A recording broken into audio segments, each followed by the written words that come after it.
This afternoon, I am going to introduce my colleague and friend, Dr. Yuri Jang, who has been here at USC since 2018. Her research interests include positive adaptation in aging, health disparities, and minority health and service utilization. And just before I turn things over to her, I just want to remind everyone in the audience that the intention behind these meetings is to build community and engage in conversation. And so I've asked Dr. Zhang to give about a 20-minute or so and to leave at least 15 or more minutes for us to engage with her around the ideas that she's going to share with us. And without further ado, please help give a warm welcome to Dr. Zhang. Do I sound right? Sound good. Thank you everyone for being here physically and virtually. And it's my pleasure to be an inaugural speaker for this research seminar series. I hope this event will lead into fostering the research community in our school. And I'll be speaking about the cultural adaptation of an evidence-based intervention.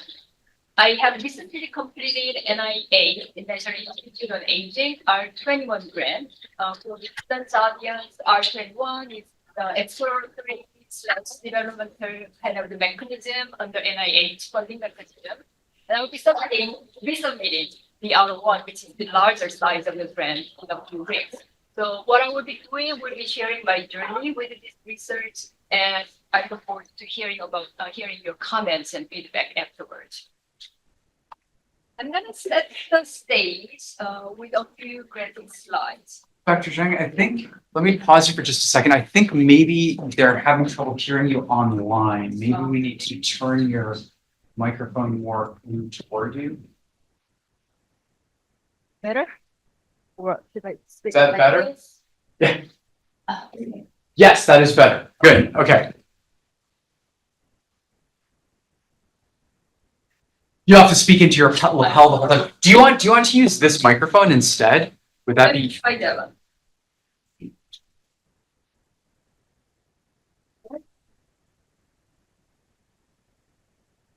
Okay. How about now? Can you hear her? Can you hear me? Yeah.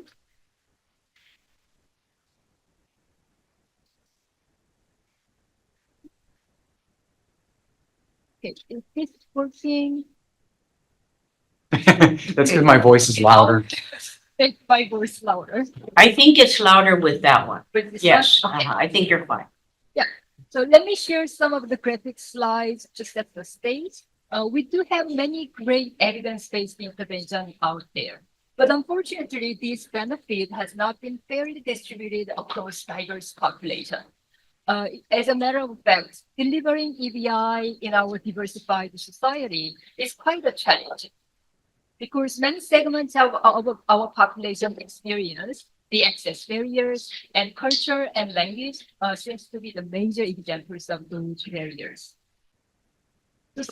From the social equity perspective, we have to provide some kind of booster for those who are having access problems. And the cultural adaptation might be a tool. As you can see, most EBIs developed and validated with non-Hispanic white population, non-English speaking population. So if you are to deliver those programs with other racial, ethnic, and language population, cultural adaptation is imperative. Now I'll be speaking about my experience with the cultural adaptation. So hope is kind of the process to work with diverse segments of our population. Here, the major barrier is fidelity and adaptation tension. We really have to make sure the main ingredient and the integrity of the EBI. At the same time, we have to make changes and modifications to make those programs work with your target population. So the tension, the optimal balance between fidelity and fit, it's a major task. It's a kind of, I will demonstrate one example of how we can approach those tasks. So the target DBI that I chose was SEBI Dementia Caregiver Program, and it was developed by Dr. Ken Hepburn in early 2000. It's an evidence-based intervention. It's been used widely in various social service settings. For example, Alzheimer's LA, Alzheimer's Association nationwide, they are using these programs, but it has been underutilized by language minorities.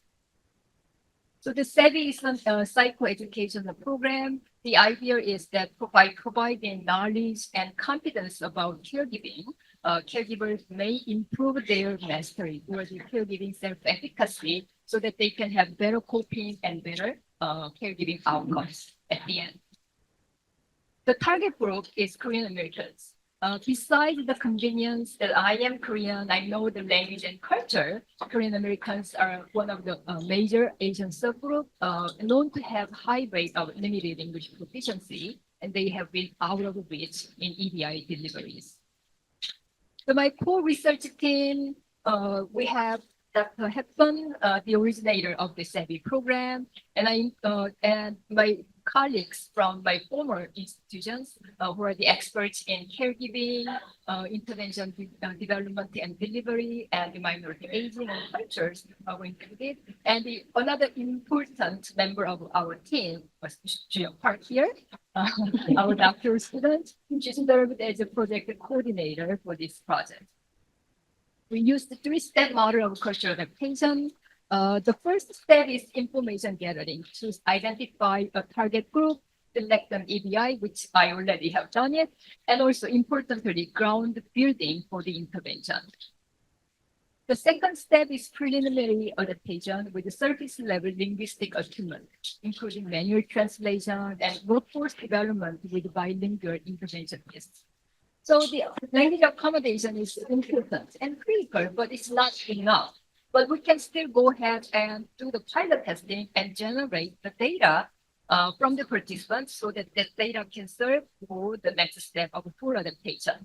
So the process of full adaptation could be data-driven, involving multiple perspectives, including research team, caregiver participants, trainers, advisory developer of the intervention. So we used iterative and recursive feedback loop, trying to make the optimal balance between fidelity and fit. So this is kind of the pictorial summary. We start with linguistic attunement, pilot testing, which will generate data, including quantitative and qualitative outcomes from the pilot testing. Also, we video recorded session. Those can serve as a data for the next step. So we made a list of recommendations for the changes, and that the list can be reviewed by community and research partners, and the originator of the intervention would observe and make sure that the changes are in line with the integrity of the SEBI. So it's a fidelity assurance check. So we get into the final full adaptation at the end. So we launched the project with qualitative interviews with the social service providers and Korean American caregivers in order to check the temperature in local communities. As you can see, the dementia caregiving is a stigmatized issue in minority communities. And I really have to make sure that I wouldn't take the wrong step. And actually, getting input in the beginning of the stage is really critical. So for me to build the trust and get to know more about the research topic and population. And you would remember, some of us would remember the movie Field of Dream. If you build it, will they come? Intervention research, we really have to make sure that you're adding into the right components so that if you build it, people should come. So it was important stage for my project.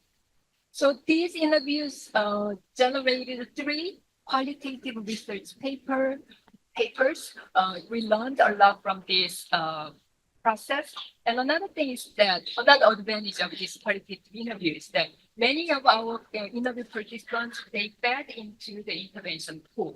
So we build the trust and they continue the relationship with our research team. The next step was the translator. It was a daunting task.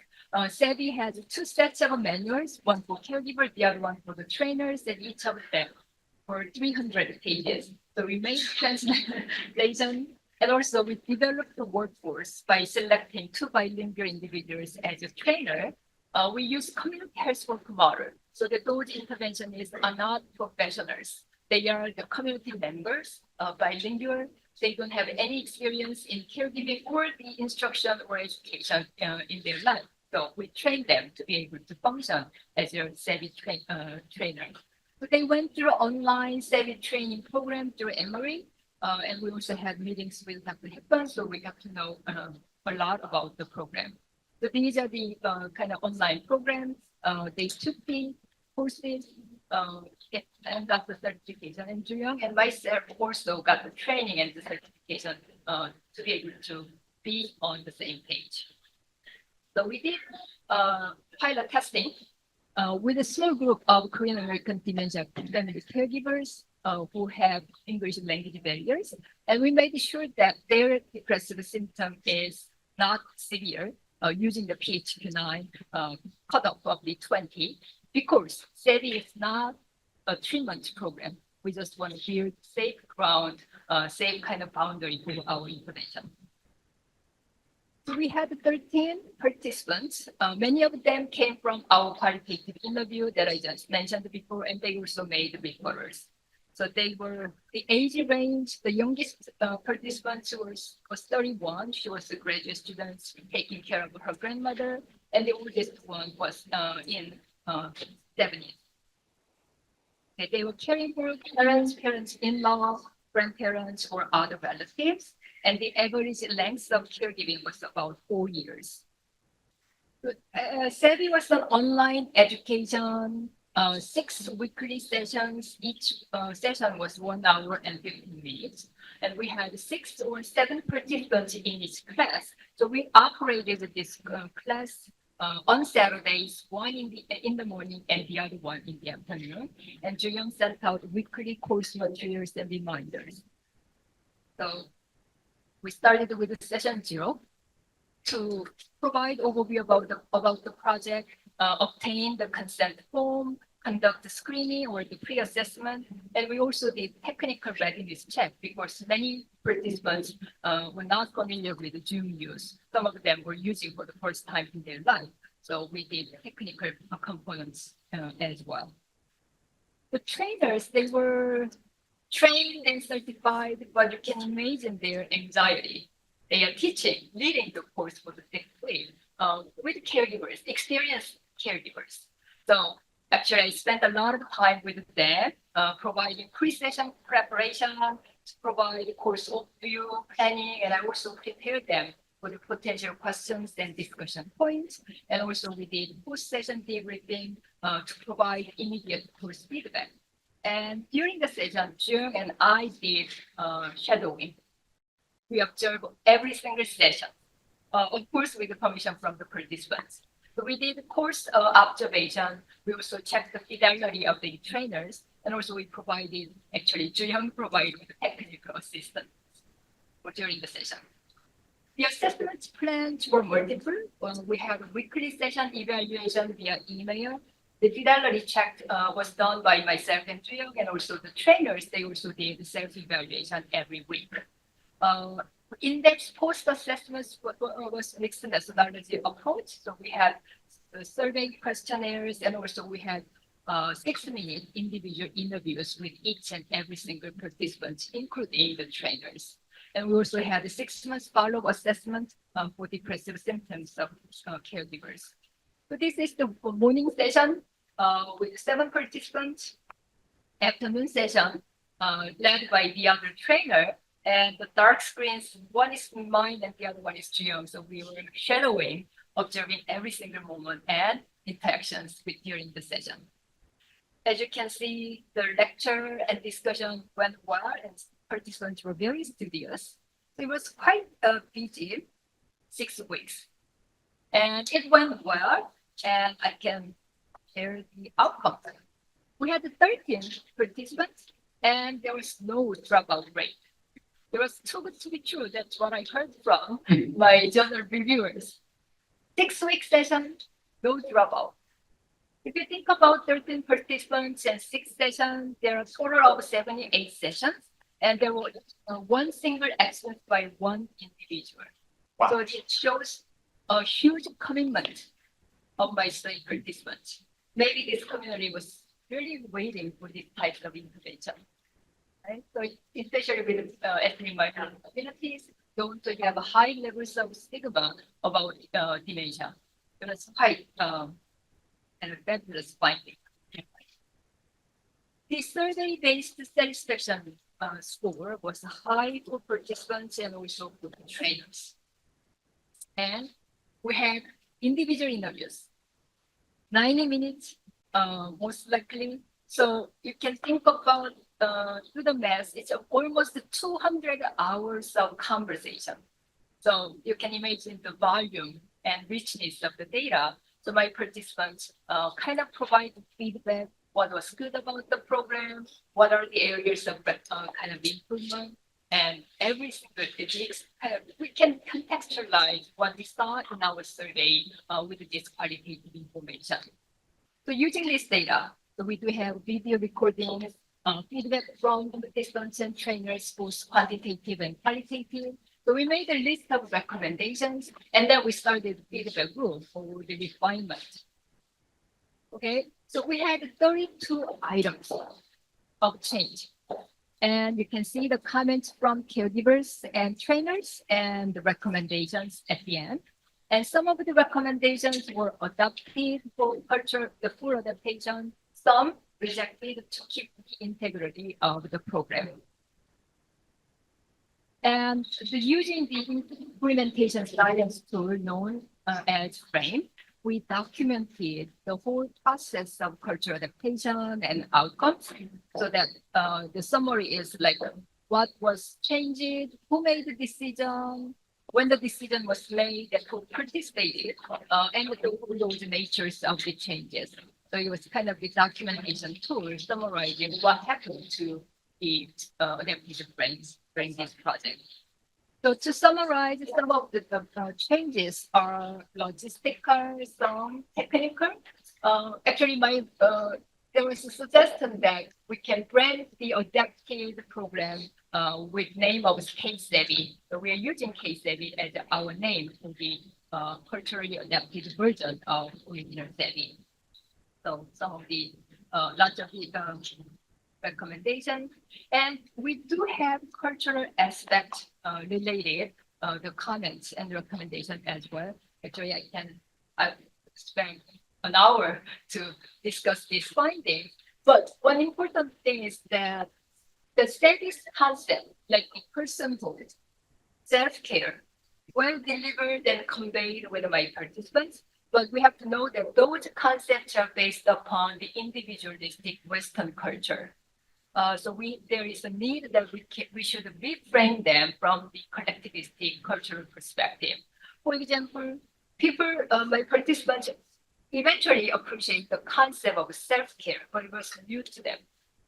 So we really have to orient the concept of self-care. It's not just being selfish when you have patients to provide care, but it's more about the long run. It will improve the quality of care, which will eventually lead into the well-being and harmony of the entire family.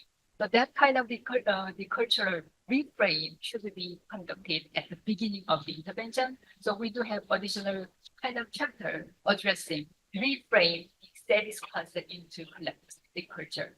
And also there are some culture-specific contexts. For example, in-law caregiving, it's common among Korean culture, not necessarily in the Western culture. So that kind of recognition should be made. And we also noticed some cultural differences in group dynamics. And also there were high need for kind of more information and more discussion time for the family-related topics. And our participants wanted to see more relevant, culturally relevant examples and the audio-visual materials.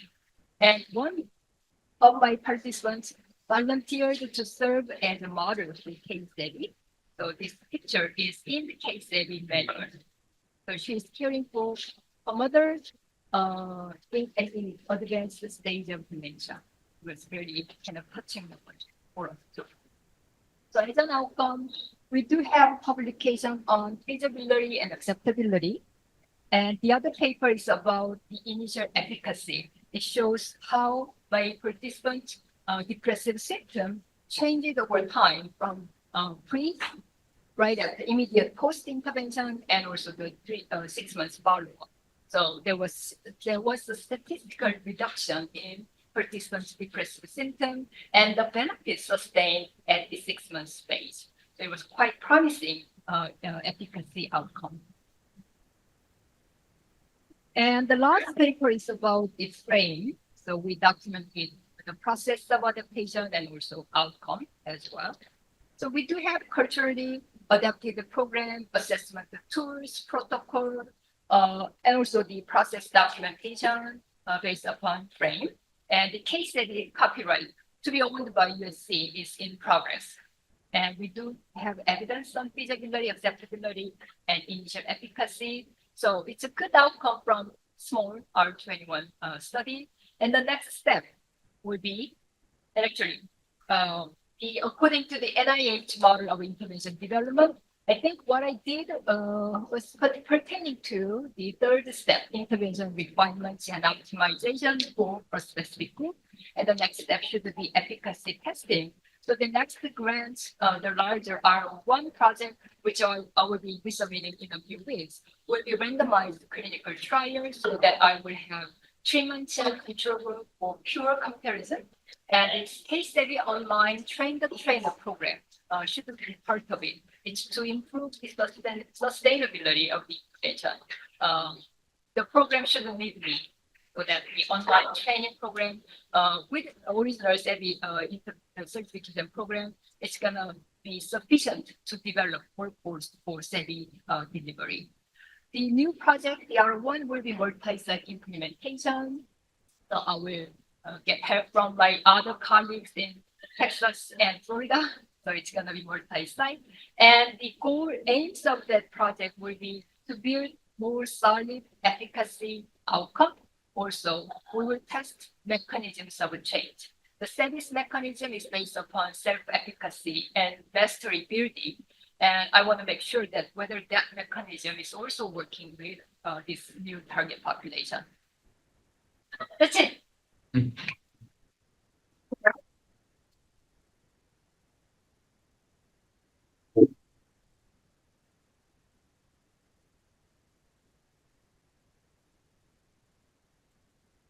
I turn this one on now? Yes. Or maybe not. Oh, I'm just not patient enough. Okay, fabulous. Well, thank you, Dr. Zhang, for sharing that with us. I think one of the intentions here is that we can have some conversation. So would anyone like to kick us off with a question, either here in the room or online? If you're online, maybe use the raise hand function so we can see you. Well, I'll ask a really big, go ahead, go ahead. Thank you, Dr. Jang. This is very exciting work and very rigorous in terms of taking your ideas, applying them to the stage model of intervention development, and identifying for us the many different deliverables that you have now for the literature. One of the things that I have found in doing cultural adaptations is, and I think you have found this because you changed even the session duration. You changed the number of minutes. But many times when you have the original evidence-based intervention and you're modifying it for a certain population, whichever that population is, and usually there's a lapse of time to when this was originally developed and when you develop your version of, let's say in this case, Case Savvy. What do you do when you find some things in the original form that you say, this is not going to work? We've tested it. They tell us it's not working, or the information is stale, out of date, because time has passed. What do you do in that case? For that reason, I have original developer on the team. So Dr. Hepburn was every single step of our progress. So that he could say, yes, that's allowed, that's not. So it was good to have integrity and the fidelity check with the original developer. So yeah, So having the developer on the scientific team was key for you. exactly. Otherwise, we wouldn't know whether the changes are acceptable or not. Hmm. And actually, thank you, Maria, for the critical question. And that one of the suggestions from my participants was that 300-page long manual, it was too much for the caregiver who is really doing the 24-hour caregiving task. So there was a need for shorter summary version of the manual, which was rejected by Dr. Hepburn because the selection of it would sacrifice the original integrity of the program. So it was, yeah, really interesting conversation we had to have. Thank you. But interestingly, some other caregivers, they wanna keep the entire manual, although if they don't have enough time, they wanna have it as an information source so that they can refer to later on. So it was amazing how the educational and intellectual needs that my caregivers participants have. It was kind of the fascinating experience to learn about their situation and their desires. Thanks for the presentation. I was just curious if, I imagine there are hundreds, if not thousands of EBIs that could be culturally adapted. And I'm not as in tune, but can you say more about how much NIH supports that kind of work in general? I'm just thinking for the audience here, when you think about your career trajectory, I could imagine finding any number of different EBIs and doing something similar, but also is there some kind of handbook that intervention developers should have in terms of hero considerations once you've developed an intervention in terms of tailoring it for other populations? So I just don't know if that exists. Well, that's very interesting question. And actually, I can share how this project was initiated. And actually, to me, it was kind of learning experience from EBI developer perspective. I can share my experience. When I was thinking about this project, I was really naive and taking very careful steps. So I knew the savvy and I saw the potential of this intervention working with my population that I've been working with. So there was the Emory's Aging Center had a pilot research grant. I knew that the Emory Center was led by Dr. Hepburn and he's the inventor of that program. So for the pilot program, letter of intent, I wrote a one-pager with my idea of cultural adaptation of SETI with my target population I've been working with. And one day I got the email response from Dr. Hepburn. It was a really shocking email that he was saying that what you're proposing is the intellectual property violation because I'm trying to change EBI. It was really, my intention was I was knocking the door, introducing myself. Maybe if I pass the LOI, then I would collaborate, of course, with Dr. Hepburn. But his first message was like that. Oh my God, what I did kind of reaction.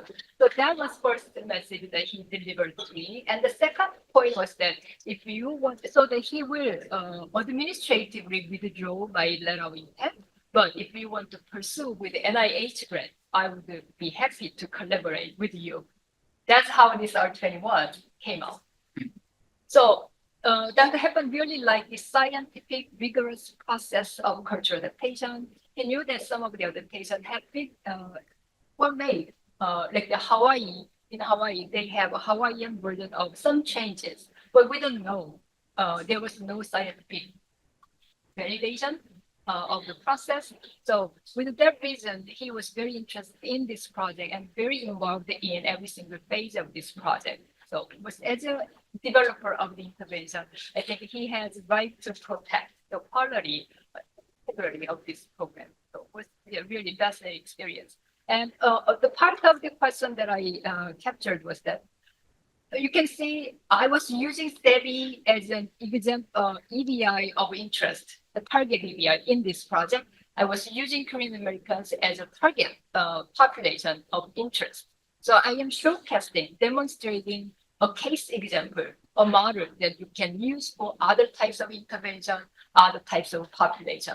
So I try to make an impact in terms of the process making or model making for the application for diverse needs.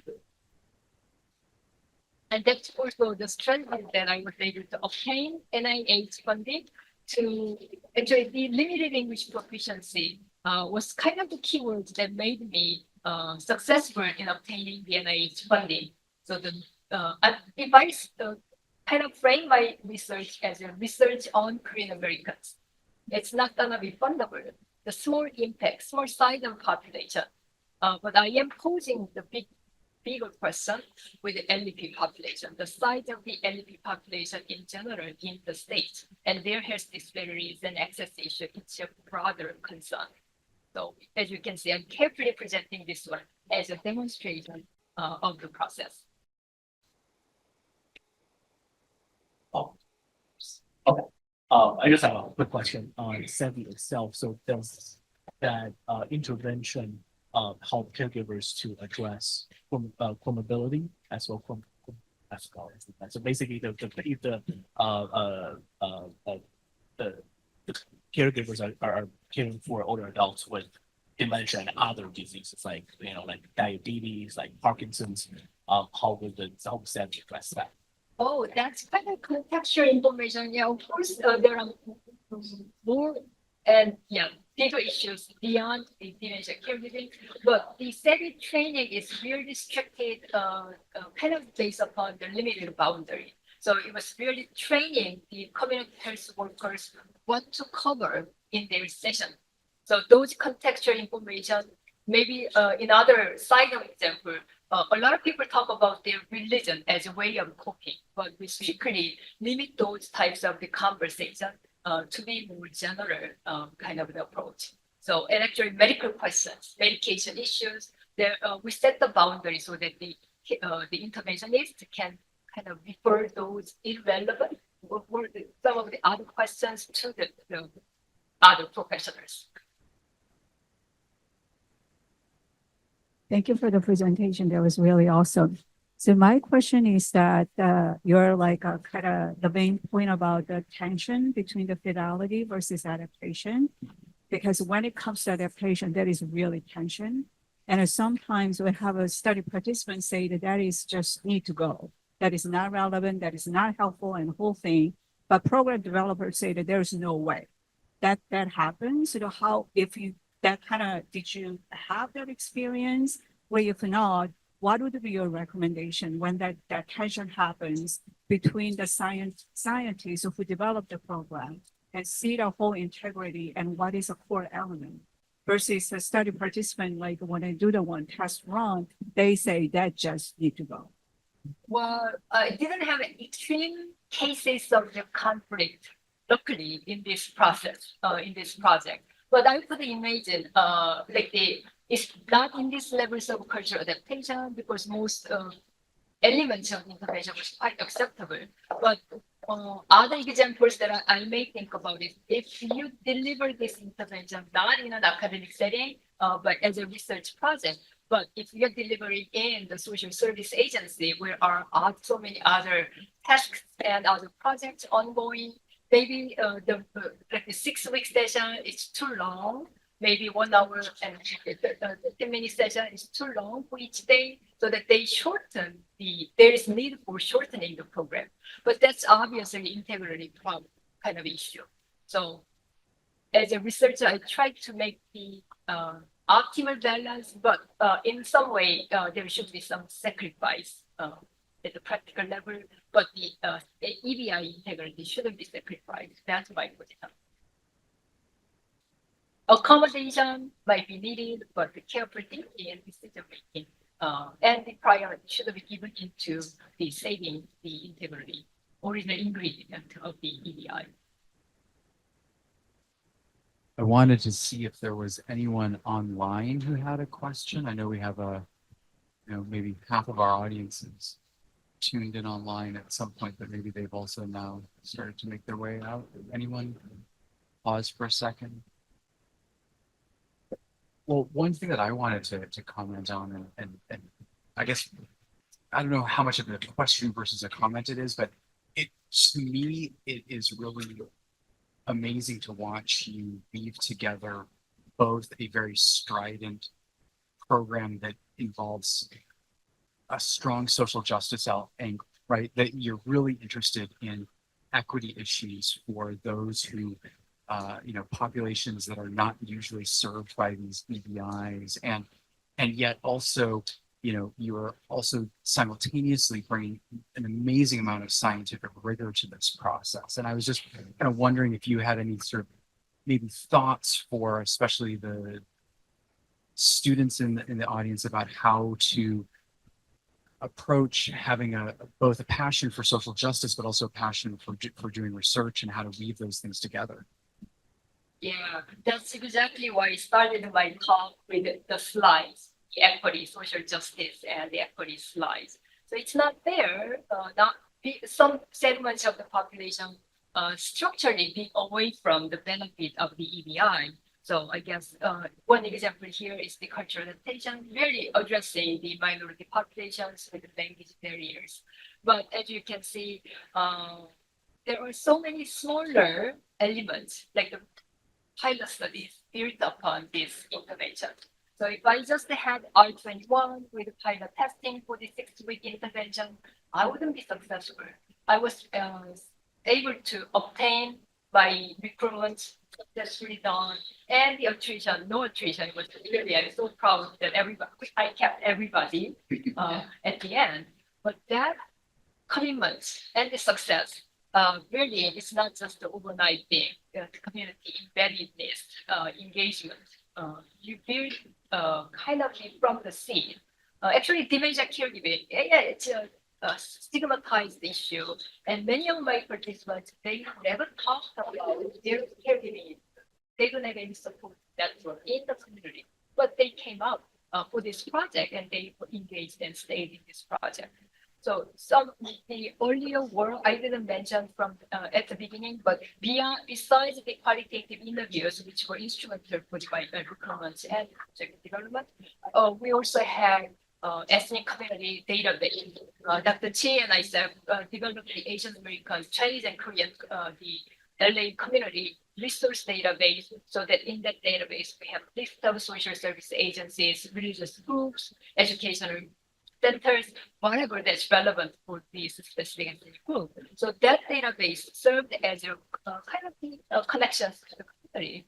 And actually, Juyang did a lot of service work, volunteer work at the Koreatown senior community centers, and that types of engagement activity. They know our faces. They have trust about our team, so that makes a huge difference. So the kind of the small steps, they will come together for the bigger ones, and the relationship and trust building, that's critical issue in community-based work. That's great. That's great. Other questions from comments? Okay. Well, do you have any last thoughts that you wanted to share with us, Dr. Jang? Oh, okay. So I had 50 slides that I covered within time. Hidden slides, always hidden slides. Oh, actually, one thing that I want to point out in my efficacy outcome was that there was, this is the blue line at the top. I want to share her example here. Her depressive symptom level was one of the top, at the top.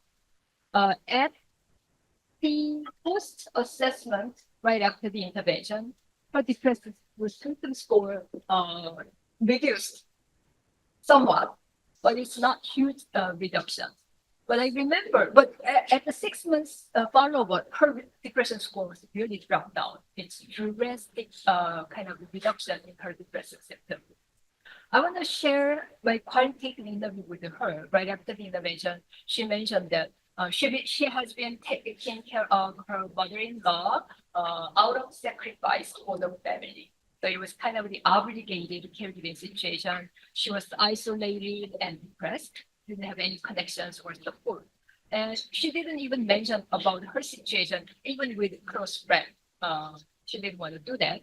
But during the study session, she met with other caregivers and talked about her emotional struggle, things like that. And she kind of tasted the therapeutic benefit of talking about her experience. So she told me that for the first time in her life, she made a reservation with a Korean speaking mental health counselor. So she was waiting for her appointment. So I kind of encouraged her to be kind of be supportive for her decision. The reduction in depressive symptoms that you can obviously see in the slide was probably maybe because of that mental health counseling, the professional treatment that she received. But I think Sevi was kind of the opening the doors, new avenue for her. But she never thought about having mental health counseling. But during this experience, I think she opened a new eye for professional help. So in that regards, this psychoeducational program was quite beneficial in many different ways. That's great. It reminds me of in my own work, having had rich experiences doing pilot study work, especially where I've been more intimately involved with the participants and watching those very human stories that are part of the data that we then see when you do the larger scale trials that get, the big publications, they get lost in the numbers, but sometimes it's those individual stories that really, kind of Exactly. Yeah. resonate. In my class, we've been talking about like the secondary national data, 10,000 of population, all those numbers. Sometimes we lost the meaning underlying kind of hidden behind those numbers. But this is a small project, although in terms of the number of publications you would generate will be limited. It's a small pilot study. There is not many options that you can go for the journal articles, but it was really personally rewarding experience. And for me, making changes in individuals' life, I was able to see it. So it was really fascinating and rewarding experience. Dr. Jang, so I could potentially misunderstanding the premise of the study, but do you think your findings were generalized to, let's say, professional care workers in like a community-based setting? Professional workers, and you mean? I mean, like, people work at residential care, work at adult day services, or at house-based care. Do you think that But this intervention is for the family caregivers, but there were educational components might be useful for the other workforce population. So there's a different version of this Exactly. intervention. Got it. Thank you. Okay, it is 12:43. I promised to be done by 12:45. Are any last takers on comments or questions? Okay, I just want to thank you all for showing up. It's great to see all of our faces together here and online. Before we leave, let's give one more round of applause to Dr. Jang.